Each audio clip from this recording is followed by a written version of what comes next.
কেমন আছো সবাই? আশা করি সবাই ভালো আছো। দেখো আজকের লাঞ্চের থালাটা সাজিয়ে নিচ্ছি।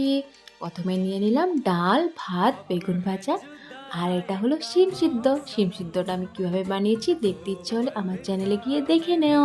এটা হলো টমেটো আলু দিয়ে শিম চচ্চড়া। নিয়ে নিলাম মাছ ভাজা আর বাছা মাছের তরকারি। বাছা মাছটা আমি কিভাবে বানালাম দেখে নাও। প্রথমে মাছটাকে নুন হলুদ দিয়ে লাল লাল করে ভেজে নিলাম।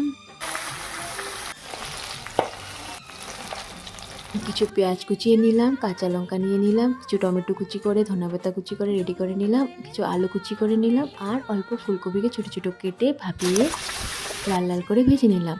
তারপর তেলের মধ্যে আধা পেঁয়াজ কুচি দিয়ে দিলাম, আর আধা পেঁয়াজ কুচিকে লঙ্কা দিয়ে পেস্ট করে নিলাম। তারপর পেঁয়াজগুলো লাল লাল ভাজা হয়ে গেলে কুচানো আলুগুলো দিয়ে আর লঙ্কা পেস্টটা দিয়ে তার মধ্যে একে একে সব গুঁড়ো মশলাগুলো দিয়ে দেব। প্রথমে পরিমাণ মতো নুন দিয়ে দিলাম, তারপর হলুদ গুঁড়ো, লঙ্কা গুঁড়ো, জিরে গুঁড়ো দিয়ে আলুটাকে মশলার সাথে ভেজে তারপর টমেটো কুচিগুলো দিয়ে দিলাম। এখন ভেজে রাখা ফুলকপিগুলো দিয়ে ভালো করে নেড়ে চেড়ে যখন তেল ছেড়ে আসবে তার মধ্যে গরম জল দিয়ে দেব। জলটা ফুটে আসলে একে একে সব মাছগুলোও ছেড়ে দেব, দিয়ে অল্প ধনেপাতা কুচি ছড়িয়ে দিয়ে নামিয়ে নিলে রেডি টেস্টি টেস্টি বাছা মাছের তরকারি।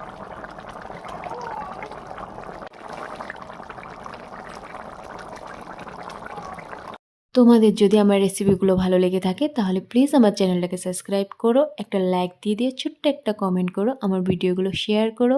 Thank you, bye by.